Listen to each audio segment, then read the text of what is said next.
नवी मुंबईवरून बिलॉंग करते. मी सुशील सरांच्या टीम मधून आहे.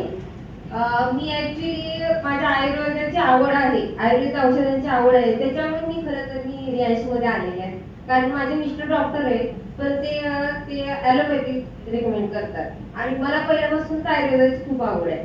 आणि मी त्यांना सांगितले सतत गोळ्या खायच्या याच्या ॲलोपॅथीच्या गोळ्या खायच्या ऍसिडिटीच्या, पण मी त्यांना सारखं बोलायचे नका गोळ्या खाऊ, काहीतरी आयुर्वेदिक औषध घ्या, पण ते माझं ऐकत नव्हते. आणि शेवटी माझी हायपर ऍसिडिटी म्हणजे साधी नव्हती, आठवड्यातून 2-2 वेळा अशा उलट्या व्हायच्या आणि डॉक्टरकडे जायला लागलं. मग त्या गोळ्या ॲलोपॅथीच्या मी खायची नाही, खाल्ली असं सांगायचे आणि फेकून द्यायची त्या गोळ्या. ती उलट्या करायची पण त्या गोळ्या खायची नाही.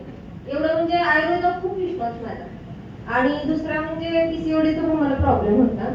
मग मला रियान्श अमृत ज्यूस विषयी माहिती मिळाली. मग मी अमृत ज्यूस घेतल्यानंतर 2 बॉटलमध्ये मला ऍसिडिटी पूर्ण कव्हर झाली. मग मी पूर्ण कोर्स केला 3 महिन्याचा. त्याच्यानंतर मग मी माझ्या मिस्टरांना सारखं बोलायची तुम्हाला पण रोज खाता तुम्ही गोळ्या, तुम्ही पण रियान्श अमृत ज्यूस घ्या.